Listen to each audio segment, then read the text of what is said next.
जय Hind and hello guys, स्वागत है आपका आपके अपने YouTube चैनल ज्ञानदेह होस्ट में। और इस वीडियो में मैं आपको बताने वाला हूं बीपीएससी यानी कि Bihar public service commission TRE 2.0 admit card 2023 के बारे में पूरी जानकारी। बेसिकली ये जानकारी आपकी रहेगी फोटो अपलोड से जुड़ी हुई। एंड जो आपके सवाल आ रहे हैं कि सर सब्जेक्ट कैसे सिलेक्ट करें, उसमें हमें प्रॉब्लम आ रही है, वो आपको यहाँ पर इस वीडियो में जानकारी दी जाएगी। एंड जो कैंडिडेट ने यहाँ पर फोटो अपलोड गलत कर दिया है उसमें भी यहां पर आपको हेल्प की जाएगी कि आपका यहां पर अब क्या हो सकता है, क्या आपके पास दूसरा मौका है फोटो को अपलोड करने का। तो ये सब जानकारी आपको दी जाएगी। एंड अगर इसके बावजूद भी आप अपना एडमिट कार्ड डाउनलोड नहीं कर पा रहे हैं तो आप मेरे द्वारा भी अपना एडमिट कार्ड डाउनलोड करा सकते हैं। उसके लिए आपको कैसे, कहां पर अपनी जानकारी सेंड करनी है, ये आप इस वीडियो के लास्ट में जानेंगे। पहले आप ये जान लीजिए कि कैसे आपको खुद से ये एडमिट कार्ड डाउनलोड करना है। तो चलिए शुरू करते हैं गाइज। ये आपकी ऑफिशियल वेबसाइट है, इसका लिंक मैंने वीडियो को डिस्क्रिप्शन में दिया है। आप यहां पर इंपॉर्टेंट लिंक के सेक्शन में आकर के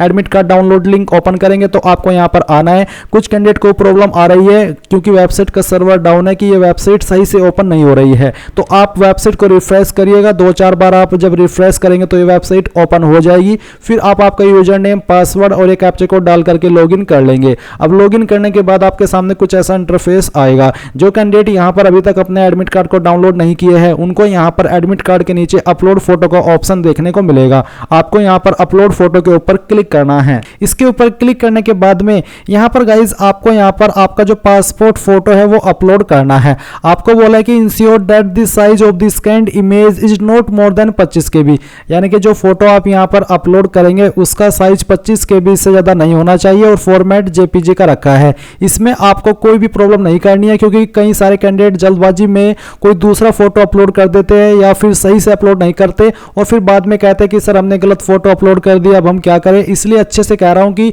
जानकारी एक बार ही मौका मिलेगा, अच्छे से चेक करके अपलोड करनी है।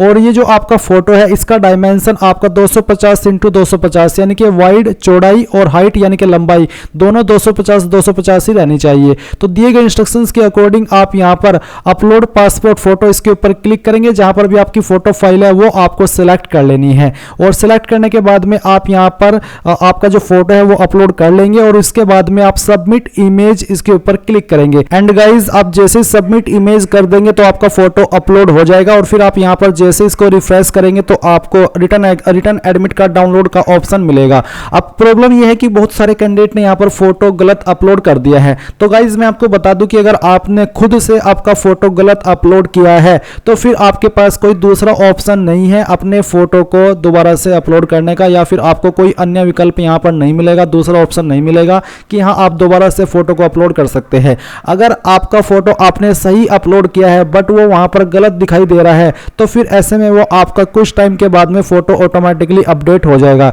क्योंकि ये वेबसाइट का टेक्निकल इशू है। या तो वो अपने आप सही होगा या फिर आपको यहां पर दोबारा से फोटो अपलोड करने का ऑप्शन मिलेगा। ये उनको मिलेगा जिन्होंने फोटो सही अपलोड किया है बट वो वेबसाइट की टेक्निकल इशू की वजह से वहां पर गलत दिखाई दे रहा है। तो अगर आपने खुद से अपना फोटो गलत अपलोड किया है, आपने जब फाइल अपलोड की, जो फाइल आपको आपकी अपलोड करने को बोली वो अपलोड आपने नहीं की, कोई और अपलोड कर दी, तो फिर वो आपको यहां पर दोबारा से सही करने का ऑप्शन नहीं मिलेगा। एंड अगर आप लीगली हेल्प चाहते हैं तो गाइज आपको ये जो बीपीएससी का डिपार्टमेंट है आपको वहां पर इसके बारे में कंप्लेंट करनी होगी, आपको कॉन्टैक्ट करना होगा। बीपीएससी की ऑफिशियल वेबसाइट पर आपको कॉन्टैक्ट के नंबर दिए गए हैं, आप वहां पर जाइए। कॉलिंग का नंबर भी है और वैसा नंबर भी है, आप कॉल करके उनसे इस बारे में बात कर सकते हैं। अगर आपको वो कोई अन्य ऑप्शन दे रहे हैं या फिर कोई ईमेल लिखने को कह रहे हैं तो आप वो चीज़ कर लीजिएगा। इसके अलावा यहाँ पर ऑफिशियल वे में कोई भी रास्ता नहीं है दोबारा से फोटो अपलोड करने का, क्योंकि आप सब देख सकते हैं जैसे आप एक बार फोटो अपलोड करते हैं तो फिर उसके बाद में आपको यहाँ पर अपलोड फोटो का ऑप्शन दिखाई ही नहीं देता, आपके सामने रिटर्न एडमिट कार्ड डाउनलोड का ऑप्शन आता है। अब गाइज यहाँ पर जैसे आप इसके ऊपर क्लिक करेंगे तो आपके सामने आपका एडमिट कार्ड आ जाएगा। अब कुछ कैंडिडेट की प्रॉब्लम यह है कि सर सब्जेक्ट कैसे सिलेक्ट करें और कौन सी क्लास वाले क्या सिलेक्ट करें। तो मैं आपको बता दूं, जिन्होंने 2 एग्जाम पर अप्लाई किया था तो वही कैंडिडेट यहाँ पर जो सब्जेक्ट है वो सिलेक्ट कर पा रहे हैं। अगर आपने किसी एक पर ही अप्लाई किया है जैसे कि 6 to 8, 9 to 11 जो भी आपके यहाँ पर क्लास कैटेगरी है, मैं आपको एक बार इन क्लास कैटेगरी के ऊपर लेकर के चलता हूँ। तो अगर आपने जैसे कि 6 to 8 पर अप्लाई किया है या फिर 9 to 10 पर अप्लाई किया है या फिर 11 to 12 पर अप्लाई किया है तो आपके सामने यहाँ पर अगर किसी एक पर किया है तो फिर आपको सिंपली आपका एडमिट कार्ड डाउनलोड कर लेना है। एंड अगर आपने 2 पर अप्लाई किया तो तब आप वहाँ पर आपका जो सब्जेक्ट सिलेक्ट करने का ऑप्शन है, जिस वाले कैटेगरी पर अप्लाई हो रहा है सब्जेक्ट सिलेक्ट करना, तो ही आप सिलेक्ट कर पाएंगे। जिस कैंडिडेट का ये एडमिट कार्ड है इसके सामने कोई भी ऐसा ऑप्शन नहीं आया है कि हाँ इसको जो सब्जेक्ट है वो सिलेक्ट करना है। सिंपली यहाँ पर इसने फोटो अपलोड किया और फिर यहाँ पर इस तरह से जानकारी आई एंड डाउनलोड एडमिट कार्ड के ऊपर क्लिक किया और उसके बाद में यहाँ पर एडमिट कार्ड इस तरह से आ गया, यानी कि उनके सामने ऑप्शन ही नहीं आ रहा है। तो मैं आपको उसके बारे में कोई एक्सप्लेनेशन दे ही नहीं सकता जिसके बारे में मुझे जानकारी ही नहीं है। जानकारी इसलिए नहीं है क्योंकि मेरे पास किसी ऐसे कैंडिडेट की इन्फॉर्मेशन है नहीं जिसने कि 2 पर अप्लाई किया हो या फिर ऐसे क्लास पर अप्लाई किया हो जिसमें कि सब्जेक्ट मांगा जा रहा हो। तो अगर सब्जेक्ट मांगा जाता तो मैं यहाँ पर आपको एक्सप्लेन भी करता कि हाँ ऐसे आपको ये सब्जेक्ट सिलेक्ट करना है,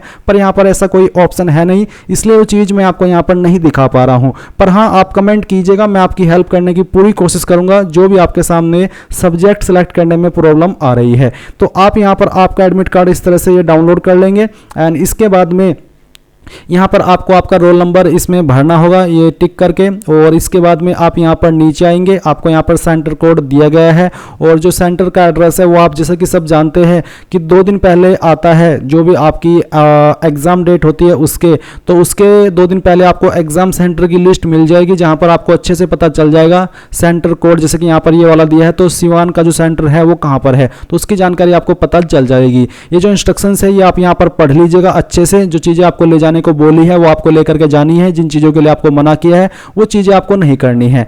सो ये मैंने आपको यहाँ पर पूरी जानकारी ऑफिशियल वे में बताई है और ये पूरी रियल जानकारी है। कुछ कैंडिडेट को लगता है कि मैंने एक रात में वीडियो बनाई थी एडमिट कार्ड को डाउनलोड के लेकर के, जो कि रात के 2-2:30 बजे बनाई थी, तो इसमें बोल रहे थे कि आपने पुरानी वीडियो दिखाई है। भाई ये पुरानी वीडियो नहीं है, ये आपकी रियल वीडियो है और ये उन्हें इसलिए लगा क्योंकि इसमें सब्जेक्ट सिलेक्ट करने का ऑप्शन नहीं आया। तो ऐसा नहीं है कि सभी के सामने सिलेक्ट जो सब्जेक्ट सिलेक्ट करने हैं वो आ रहा है, वो सभी के सामने नहीं आ रहा है। मैंने अभी आपको क्लियर भी किया कि किन के सामने आ रहा है, तो इस जो भ्रम है उसमें मत रहना कि मैंने आपको कोई गलत जानकारी दी है। अभी के लिए भी मैं आपको यहाँ पर टाइम दिखा सकता हूँ कि क्या टाइम हुआ है, तो रियल टाइम में मैं इसको रिकॉर्ड कर रहा हूँ। तो ये थी आपकी इसकी जानकारी, आई होप आपको पसंद आई होगी। कोई सवाल डाउट अभी भी रह गया हो तो कमेंट के माध्यम से पूछ लीजिएगा। और अगर आप मेरे द्वारा अपना एडमिट कार्ड डाउनलोड कराना चाहते हैं तो ये जो लिंक मैंने आपको वीडियो के डिस्क्रिप्शन में दिया है ये आप ओपन कीजिएगा, सबसे लास्ट में आइएगा, कॉन्टैक्ट अस के ऊपर क्लिक कीजिएगा, फिर आपको यहाँ पर आपका नाम देना है, आपकी यहाँ पर ईमेल आईडी, यहाँ पर फ़ोन नंबर जो कि व्हाट्सअप का हो, मैसेज के अंदर आप यहाँ पर आपका यूजर नेम, आपका रजिस्टर नंबर, आपका पासवर्ड और साथ ही लिखेंगे BPSC TRE एडमिट कार्ड 2023। ये चारों इन्फॉर्मेशन लिखनी अनिवार्य है। वीडियो को एक बार बैक में जाकर के सुन लीजिएगा क्या मैंने इन्फॉर्मेशन मांगी है और फिर सबमिट करना है। इसके बाद ये जानकारी मेरे पास आएगी और मेरे से जितनों का भी हो पाएगा वो एडमिट कार्ड डाउनलोड करके आपको दिया जाएगा एंड उसके लिए कोई चार्ज भी नहीं लिया जाएगा। So thanks for watching. जय हिंद।